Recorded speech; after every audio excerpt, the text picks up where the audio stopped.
Saludos, amigos y amigas de La Respuesta. Innegablemente, la preocupación mayor es hoy la muy grave experiencia de lo que está ocurriendo en el Medio Oriente. Hamás, una organización terrorista asistida en armamento, en entrenamiento y en apoyo por Irán, hizo un ataque a Israel sorprendente. Un ataque que los propios servicios de inteligencia de Israel no pudieron anticipar. Y es mucho decir, porque el Mossad, que es el organismo de inteligencia fundamental de aquel pequeño y brillante Estado, parece que no estaba informado porque fue muy brutal el ataque. Secuestro, asesinato en masa, un concierto incluso de jóvenes en el desierto, en el cual participaban jóvenes de distintas nacionalidades. Fue barrido, 50 hombres con ametralladoras tirados desde parapenes motorizados. Y el asalto en Gaza fue horrible.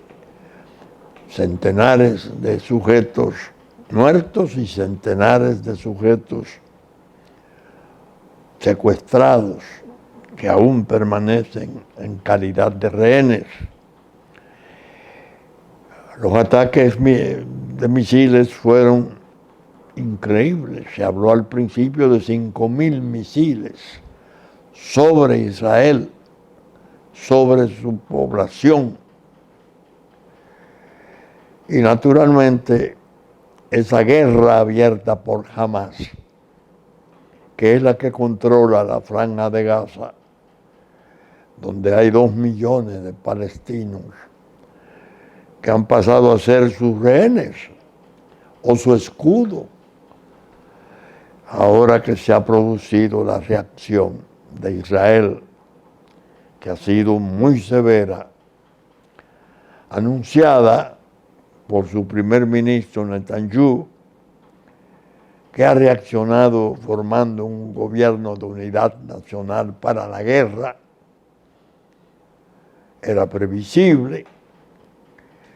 Ese ataque en la Franja de Gaza está conmoviendo al mundo porque, a pesar de los avisos de Israel, la población no ha podido moverse, y la que se ha movido, tratando de desalojar los lugares donde, creo que eran 500 lugares, donde habría bombardeos, al llegar a las inmediaciones de la frontera con Egipto, el Hamás le niega el paso. Y de todos modos, Israel dice, la reacción no se detiene, será dura, una guerra nunca vista. Israel había librado guerras diferentes en épocas distintas con los árabes, pero guerra entre ejércitos. Esta de ahora, tanto el ataque de Hamás como la respuesta de Israel va conllevando a población civil, y eso está estremeciendo al mundo. De tal modo que la guerra de Ucrania ha quedado rezagada a una especie de segundo plano. La gente está tan impresionada, tan preocupada con lo de Israel, que se ha olvidado de Ucrania. Ucrania pasó a un segundo plano como noticia. Y debo decirle que el trastorno también preocupa más, porque se estuvo presintiendo nosotros mismos en la respuesta. Advertíamos que lo peor podría ser que en el Golán con Siria surgiera un conflicto, que si los países del mundo árabe musulmán se sumaban a una ofensiva contra Israel, el asunto podría tener características apocalípticas, porque Israel ha dicho que no se va a dejar quemar otra vez. La experiencia de ellos, sabemos, 6 millones de gaseados y muertos por los nazis. Y un Irán, una Persia, como le llamo yo, impenitente, que sus ayatolas dijeron que desde que tengan la bomba atómica, que no han podido, parece, desarrollarla plenamente, borrarán a Israel en 24 horas. Israel tiene el arma atómica. Eso explica que la preocupación del mundo sea mayor, porque está más cerca del apocalipsis cuando se está hablando en esos términos. Israel reacciona violentamente. Sabe a ciencia cierta que tiene nacionales israelíes que lo van a ir matando, ya lo anunciaron, de acuerdo a los ataques aéreos. Y sabe que hay población civil, niños, ancianos, que no quisiera Israel comprometerlo en su reacción de castigo a Hamás, pero Hamás utiliza eso como su escudo, a fin de ver si eso llega a términos que el mundo se impresiona de tal modo que diga, no, paren eso, Israel, párate. Aunque fue grave la ofensa, te estás excediendo en la reacción y crear como una especie de opinión mundial favorable, como si se pudiera olvidar quién atacó primero y en cuáles proporciones atacó. Porque no se trató de un hecho terrorista, de una bomba, un edificio, no. Fue un ataque con ocupación de territorio.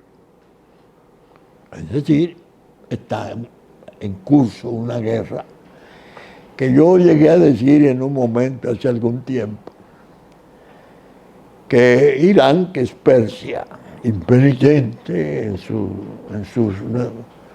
poder, con sus ayatolas, haciendo ese aviso de destruir a Israel en 24 horas, lo que estaba haciendo era abocándose y abocando al mundo a un desenlace fatal para la humanidad toda. Bueno, ahora está eso por darse. Fíjense, por poco ocurre algo que hubiera determinado que hoy este programa se tuviera que hacer en términos de alarma mayores. Cuando a mí me dicen, atacó Israel el aeropuerto de Damasco, capital de Siria, y en Alepo, 2 aeropuertos. ¿Por qué? ¿Están tirando proyectiles desde ahí? No.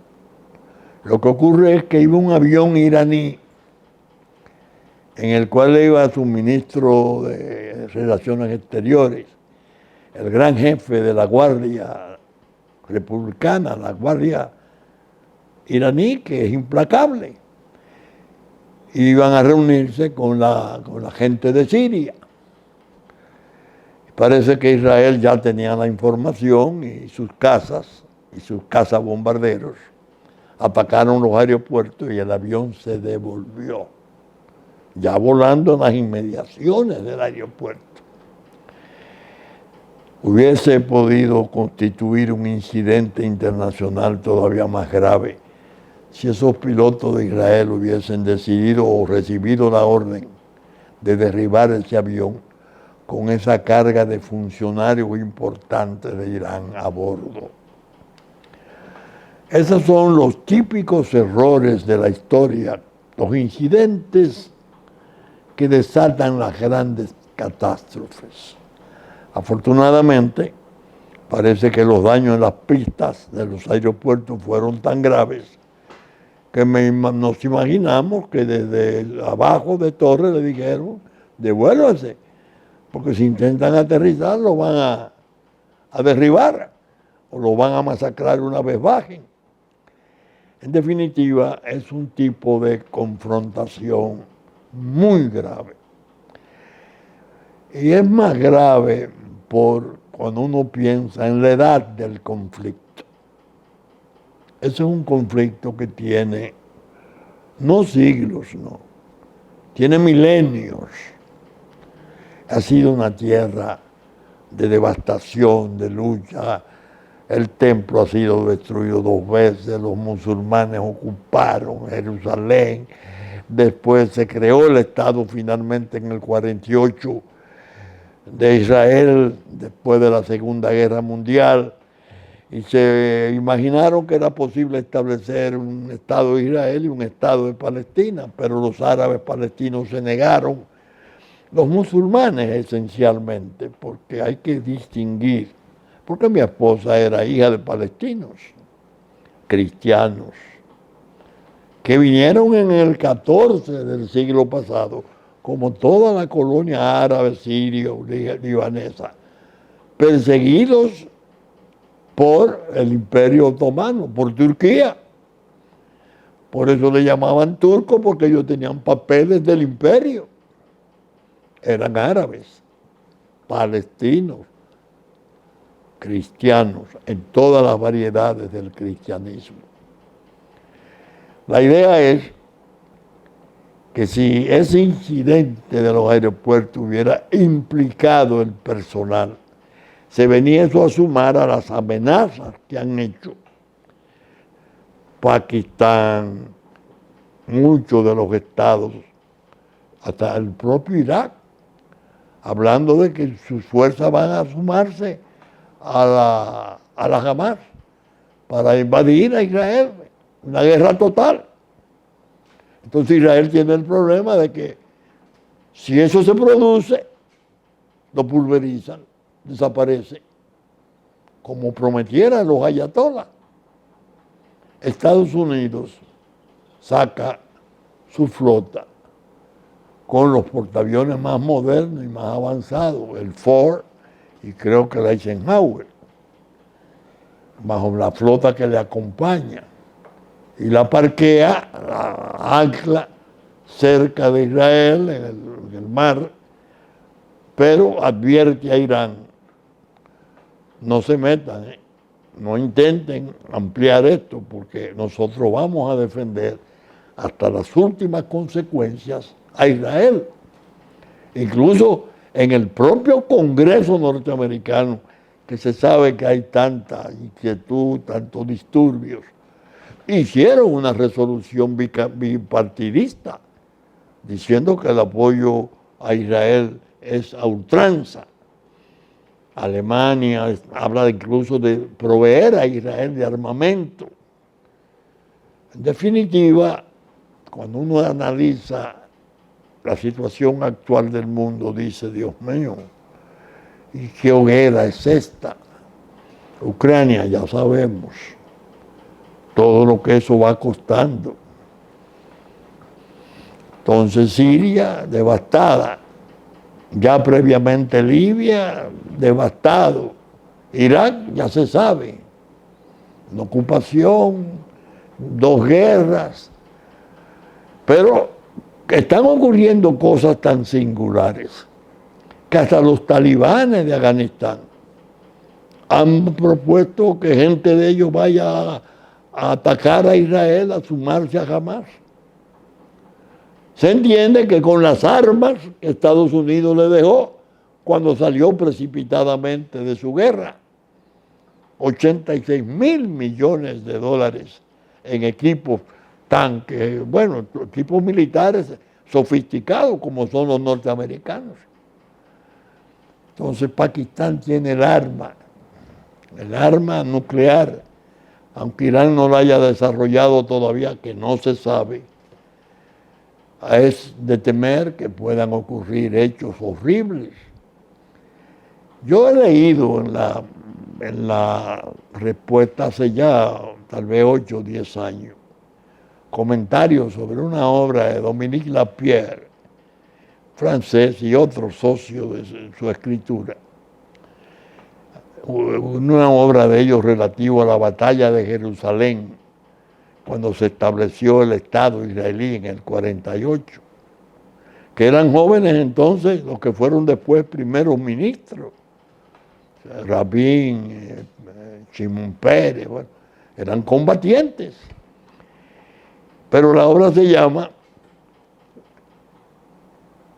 esos que escribieron eso, escribieron El Quinto Jinete, refiriéndose, esa es la idea, Lapierre y el socio escribieron sobre la batalla de Jerusalén y escribieron El Quinto Jinete, una bomba sucia que se iba a introducir, creo que en el puerto de Nueva York, entiéndase,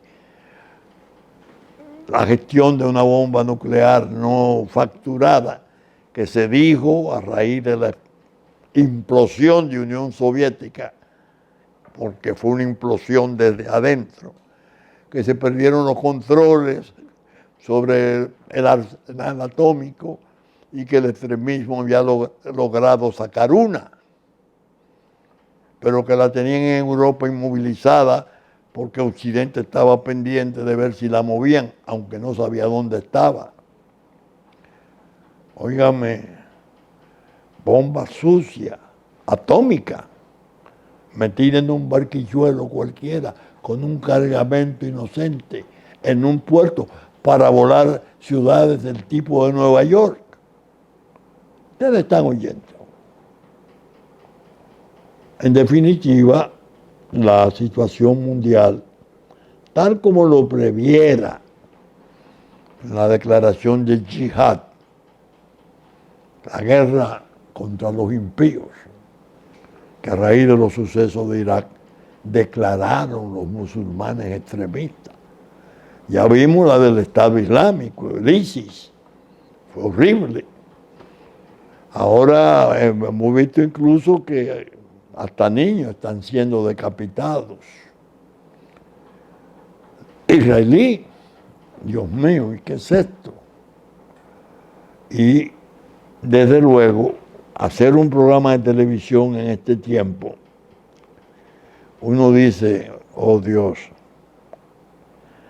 las Torres Gemelas, cerca de 3.000 muertos. El Pentágono, ya se sabe, lo simbólico que resultaba en el centro del poder militar de la superpotencia. El que derribaron, que iba, no se sabe si al Congreso o a la Casa Blanca, a producir lo que se produjo. Eso podría pasar a ser un juego de niños comparado con lo que está por producirse en la actualidad. China y Rusia, dos superpotencias nucleares y espaciales. China con su paciencia inmemorial, diciendo que hay que hacer un cese al fuego, que es peligrosa la situación. Rusia más callada porque tiene el expediente de Ucrania, pero tiene una presencia judía, judíos rusos, de millones, tanto en Israel como en la propia Rusia. Entonces tiene como una especie de dilema el señor Putin, ¿qué va a hacer? Pedir cese al fuego y negociar. Yo le decía a mis amigos, ¿ustedes se imaginan si en medio de esto se produce el esperado ataque a Taiwán? A Taiwán, China considerando que es una más de sus provincias, y se arma ese lío entre Japón, Estados Unidos y la Fuerza del Pacífico organizada contra China. Díganme si no es el apocalipsis lo que están viendo de frente. Son señales terribles, peores que las de Juan para la Apocalipsis. Y esto no se puede hacer un programa sin tratarlo para compartir las inquietudes y para ver de qué modo nos convencemos de que la fragilidad de la paz del mundo es alarmante. Del mundo como mundo, el mundo como hoguera, incendiado y barrida la humanidad en una tercera guerra mundial. Winston Churchill, siempre hay que citarlo, y decía, antes de la Segunda Guerra, cuando se estaban haciendo los acuerdos de Múnich, todas esas preparaciones engañosas de Hitler, y el mando inglés en manos de Chamberlain, un hombre honrado, decente, pero que no podía lidiar con aquellos tigres, creyendo en la paz. Y Churchill decía, es un tiempo de grandes acontecimientos para hombres pequeños. Evidentemente en Occidente hay un trastorno del liderato.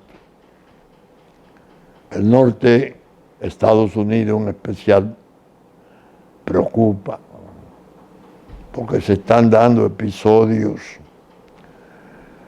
que uno realmente que le tiene aprecio al pueblo norteamericano le tiene que preocupar. Esa no es la democracia de los fundadores, de los que ya largo más de 2 siglos hicieron esa gran nación. Ahora ocurre que la Cámara de Representantes destituye, que no hay manera de elegir un candidato dentro del Partido Republicano para la Cámara de Representantes. Ya habíamos visto la experiencia de trincheras de sacos de arena y alambre de púas y asalto al Congreso. Son cosas que es para no imaginárselas, no poderla imaginar, para decirlo con propiedad. A todo esto, África, golpes de Estado. A Francia la echan con caja destemplada de nuevos estados, que en el fondo ahí está el petróleo, ahí está el litio, ahí están las tierras raras y todos los recursos del mundo. Pero soldados jóvenes haciéndose cargo de sus países, llevándose de encuentro regímenes democráticos de pantalla muy corrompidos. Y es otra vertiente de los peligros, los Sudanes. Ahí hay guerra permanente, Somalia.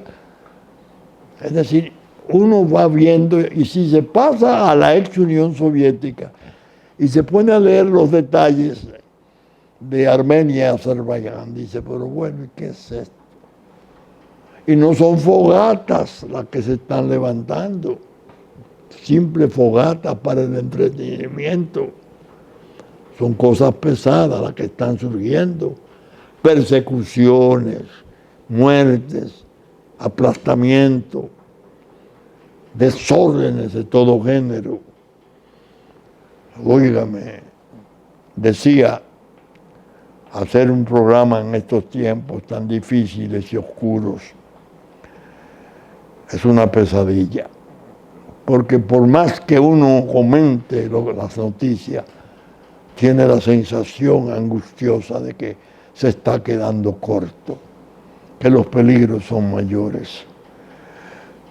¿Cómo animar para el ruego? ¿Cómo preparar las sociedades en capacidad de hacerle a sus gobiernos exigencias más firmes respecto a la paz, para que no se produzcan esas aventuras terribles, teniendo el eje del terrorismo irracional, porque no es el pueblo musulmán, por Dios, pueblo musulmán tiene sus creencias y sus virtudes. Son sectores extremadamente peligrosos, ya entrenados y con jurisprudencia de ataques atrevidos, terribles, con motivaciones irreductibles. Eso es lo que hace diferente el conflicto. De manera que nosotros aquí en la isla de Santo Domingo, en su parte este, pasando por momentos muy difíciles también. ¿Por qué? Porque el oeste está convertido en un caos total.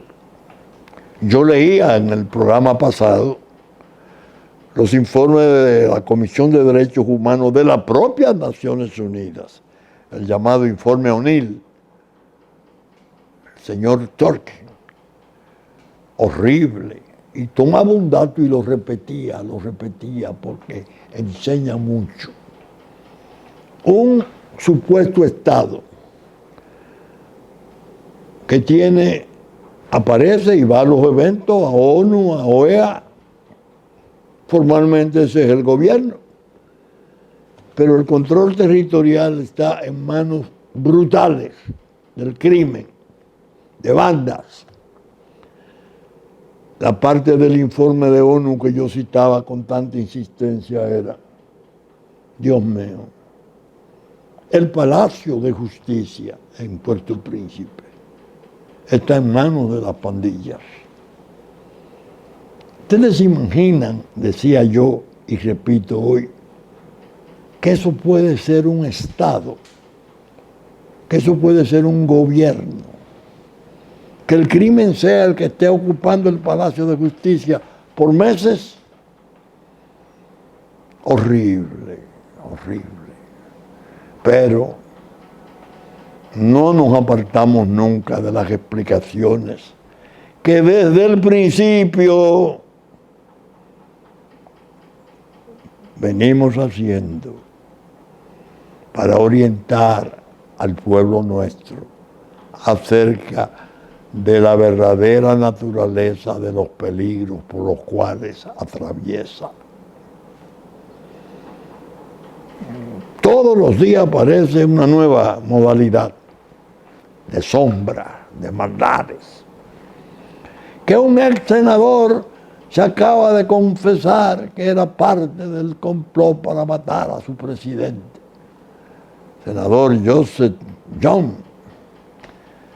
Está propuesto para prisión perpetua en Estados Unidos. Que un ex oficial colombiano se declaró culpable de que él había participado en un complot y que un señor venezolano Itriago con una compañía de seguridad había sido contratado porque había que formar un comando que vendría supuestamente a proteger una obra de infraestructura con propósitos humanitarios, y que después, ya en el mes de julio, se le cambió el destino y se le dijo que iban a participar en el secuestro, primero en una orden de prisión dictada por una juez contra el presidente Juvenal Moise, y después en el camino se le dice no hay secuestro, lo que hay es muerte, y él confiesa, yo lo maté, nosotros fuimos. Ahora no nos dijeron al principio que era para eso. Oh Dios, eso está ocurriendo en relación a un hecho fundamental según se ha visto. Vamos a hacer un esfuerzo de síntesis para describir fechas y las secuencias de los hechos. El presidente de Haití, asesinado, estuvo reunido con el presidente Abinader en enero de 2021. Atiendan las fechas. Fruto de esa reunión salió un acuerdo de principio, 10 o 12 puntos que yo lo estuve comentando en uno o dos de sus ordinales, en el cual las relaciones parecían normalizadas en forma, diríamos, impecable. Se admitía la posibilidad de una valla con control tecnológico para evitar el contrabando, el robo de ganado, la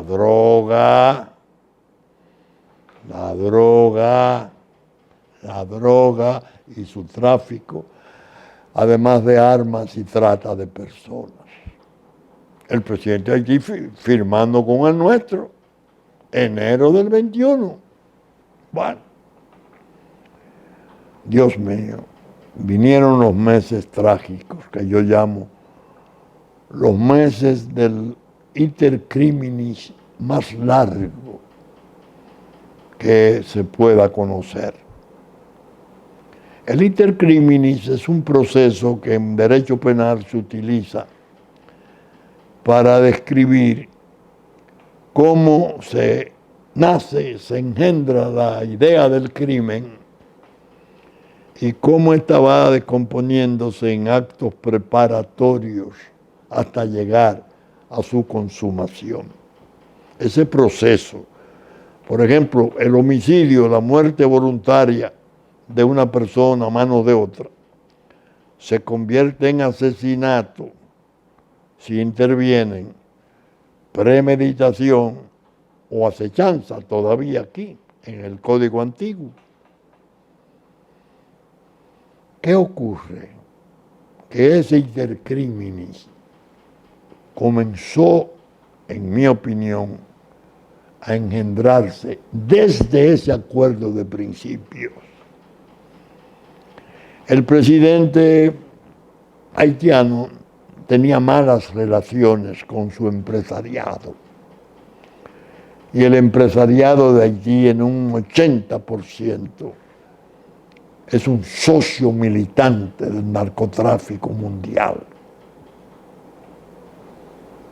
Las grandes drogas que se apoderaron, los grandes carteles que se apoderaron de Haití, según he explicado, prueba existente en los archivos del Senado de los Estados Unidos, declaraciones plenas de Salvatore Bonanno, un representante importante de la familia Bonanno, investigación en la que participaba John F. Kennedy como senador, hablando de cómo ellos se apoderaron de Haití. Primero el turismo, el control progresivo, tenían a Duvalier, que parecía un dictador, lo era, médico muy duro, pero ellos dicen que en ese tiempo fue que iniciaron su control. Y todo lo que se ha producido después, pasando por estaciones tan terribles como el desorden de Aristide, que un presidente americano, Clinton, llegó a sugerir que era una versión de Thomas Jefferson en la isla, en Haití. Y resultó después, según todas las pruebas, que en el fondo, en su derrocamiento y en el fondo la guerra y la violencia que se suscitaron, era una lucha de carteles. Un presidente norteamericano que disuelve su ejército, que manda una flota, esos portaaviones que están en Israel, algunos de ellos un portahelicóptero importante con miles de hombres, a reponer aquel energúmeno lleno de odio. Y después fue eso despeñándose, hasta llegar a Moisés. Una ocupación totalmente árida, estéril totalmente. 13 años de Naciones Unidas. Un fracaso peor que el de Ruanda, que costó 1 millón de vidas. De lo menos que trajeron fue el cólera del Nepal, del Himalaya, que está en la isla. No estaba antes. Se van con desvergüenza. Nos vamos de aquí porque aquí no hay nada que hacer. 15 días después comienzan a decir, vamos a hacer. Pero en el fondo todo termina en Kenia, en lo que está en curso. Kenia, la policía de Kenia, que vienen 1000 a preparar la policía de Haití, porque hay unas pandillas criminales que tienen en sus manos la capacidad de aterrorizar a la población haitiana y que, por ejemplo, han producido tantos homicidios como muertes se produjeron en la Torre Gemela. Y 960 secuestros en meses. Dicho en informes de Naciones Unidas, no en periódicos, ni en investigación especulativa de nadie. Averiguado, censado, hecho estadística. Eso fue horrible. Comenzó a comprometerse la seguridad de ese presidente haitiano. Pero hay una cosa que yo voy a tratar con más detenimiento posiblemente en el próximo programa, porque me faltaba algo y me llegó por una publicación que hizo mi hijo Pelegrín, que yo no conocía, la carta que cambió el destino de Jovenel Moïse, el presidente haitiano. Una carta de 77 congresistas demócratas al Departamento de Estado. De abril, atiendan los meses, del 23, del 22, por Dios. Abril del 22. 21, por Dios. 21, corrijo.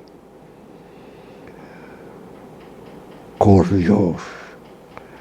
77 nombres de legisladores norteamericanos están aquí.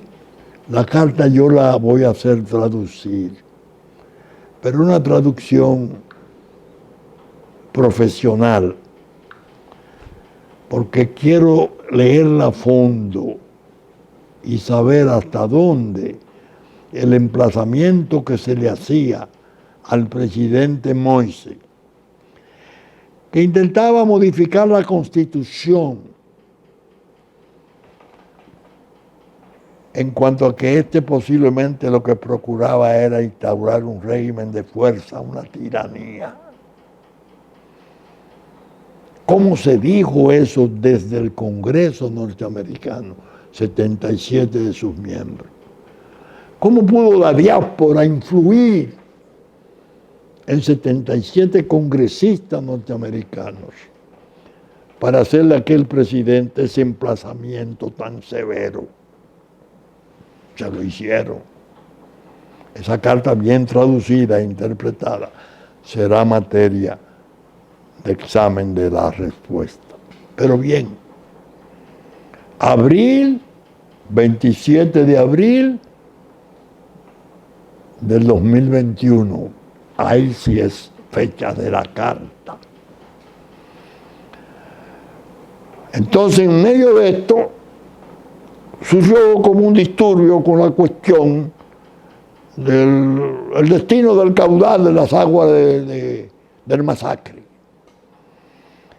Y reaccionaron grupos provocadores, a la cabeza de los cuales anda un tal señor Joseph, que se ha visto hasta dónde pudo llegar y hasta dónde pretende llegar como provocador y enemigo de la República Dominicana. Comenzaron entonces, se logró en Cancillería una reunión en que analizaban las posibilidades que se formara una comisión mixta entre Haití y República Dominicana, le llaman híbrida, para analizar la posibilidad de que ellos tuvieran un acceso mayor al río Masacre. Y esa comisión llegó a una conclusión, que lo que se estaba planeando en realidad no era desviar el cauce. Lo dicen en uno de los considerandos, no en el dispositivo de sus conclusiones. Y ese papel miserable lo arguyen como una especie de voluntad manifiesta del Estado dominicano de consentir que se hiciera lo que se ha terminado por hacer. Mentira, mentira vulgar, desvergonzada, tanto de Joseph como de todos los que han seguido esa afirmación. Hay los reportes de prensa desde febrero, cuando el presidente comenzó a sentir, presidente Abinader, que decía que ese canal que estaba detenido no podía reiniciarse. No, se oponía. Y una nota en abril de la Cancillería oponiéndose, porque decía en un considerando, según los datos que ha suministrado la parte haitiana, no constituye un cambio de cauce, pero no lo decía en el dispositivo, una consideración. Eso se ha tomado como un argumento de fuerza, dirimente. No, dirimente fue la nota diplomática del 6 de julio, de 7 páginas, donde el canciller, la Cancillería nuestra, hablando a nombre del Estado Dominicano, por mandato del presidente de la República, explicaba por qué no se podía emprender esa obra. Haití nunca dio datos de lo que pretendía, que era una. No se examinaron las condiciones de las cuencas, no se examinó el problema de un río transfronterizo con 2 kilómetros de desvío que tiene. ¿Qué proporción podía tocarle del agua al país donde está la fuente, donde nace? ¿Y qué proporción podría corresponderle al país de los 2 kilómetros de desvío de su cauce? No. La nota fue el 6 de julio del 21 y el asesinato fue al día siguiente en la noche. El intercrimen venía desde junio. Desde junio ya se estaban contratando los mercenarios colombianos en reuniones en Estados Unidos, que ya hay empresarios sometidos y empresarios condenados a perpetua. ¿Por qué se mataba al presidente? Bueno, hay un hecho que yo comenté hace 3 meses en la respuesta. El hombre, en una relación muy difícil con el empresariado, llegó a decir que él estaba en condiciones que no podía ir de su casa al palacio, a la casa de gobierno, y criticaba severamente los grupos de empresarios. Ese hombre que había paralizado el canal, oigan eso, muere el 7 de julio en la noche asesinado por esa banda de mercenarios con la complicidad activa del poder haitiano, senadores, el propio canciller, que es el señor Joseph, que tanto odia a la República Dominicana. Ese, cuando su presidente fue a Turquía en el mes de junio del 21 a una reunión internacional que había en Estambul, y se reúne con el canciller ruso, Lavrov, y el canciller Lavrov declara que ellos tienen interés en la rehabilitación de Haití, que van a invertir, tienen 4.000 millones de dólares. Bueno, ese presidente estaba haciendo un giro hacia Turquía para ver de qué modo desde el campo de Rusia y la propia China, que había manifestado su propósito de invertir 15.000 millones de dólares para rehabilitar Haití. Todo se oscureció. Matar al presidente, crear el vacío. En el charco de sangre todavía sin recoger.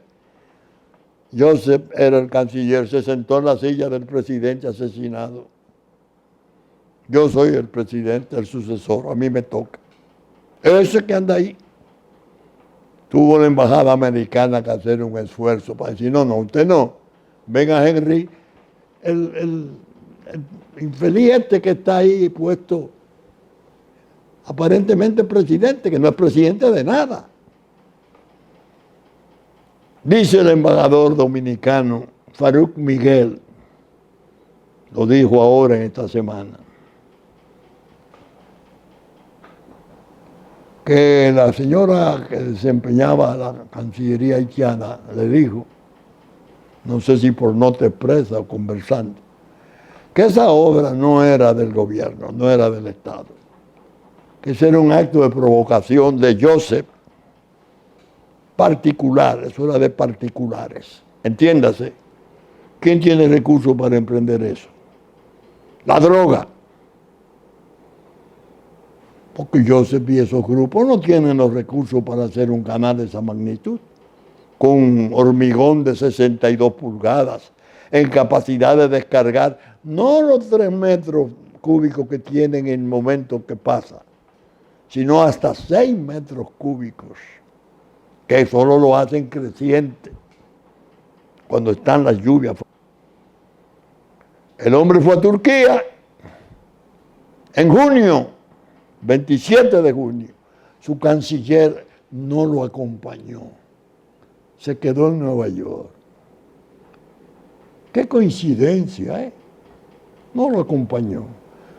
Del 27 de abril, de junio, al 7 de julio del asesinato, ¿cuántos días hay? La carta de los legisladores, yo digo, que la interpretaron, a mi juicio, como una especie de luz verde para todo el horror. Se aceleró el plan de matar a ese impostor, a ese hombre que quería llevarse y construir una gran planta eléctrica en los rusos, en Cahuayano y otra en Puerto Príncipe para independizarse en la energía y crear, salir de los grupos explotadores. Al decirle el presidente, le costó la vida. Ahora vienen los resabios y la prepotencia.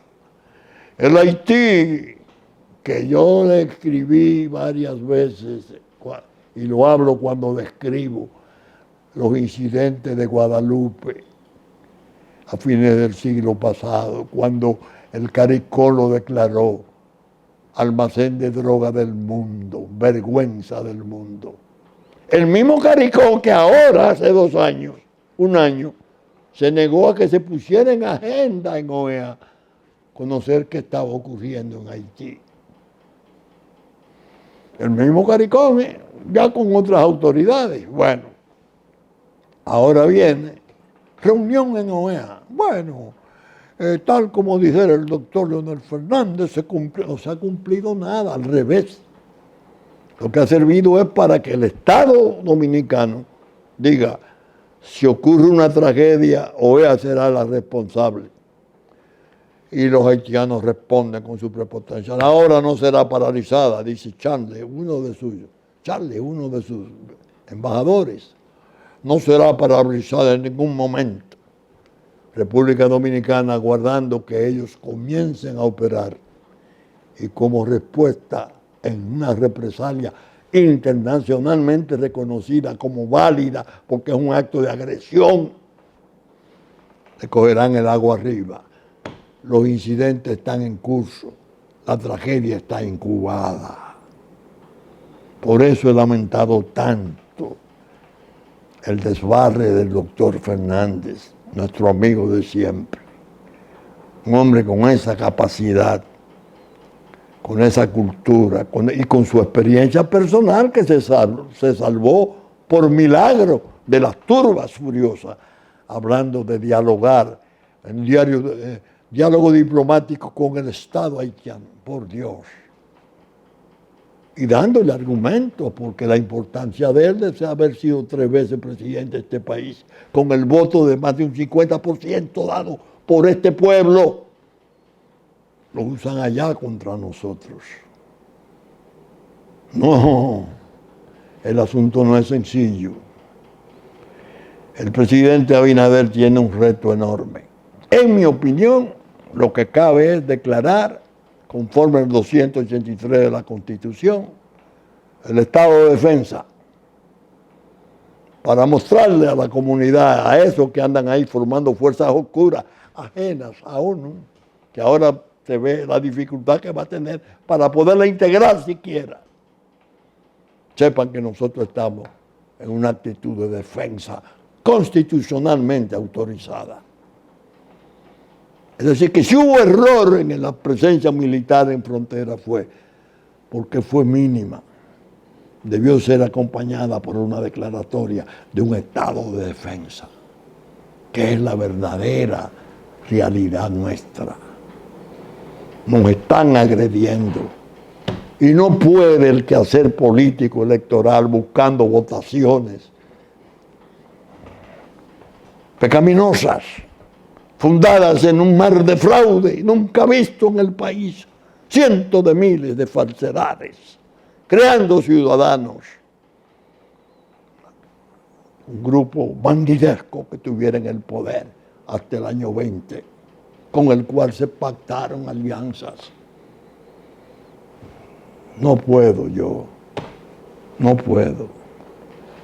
dejar pasar esas cosas sin expresar mis puntos de vista. Claro, confío en Dios, como siempre. Que sea nuestro Señor,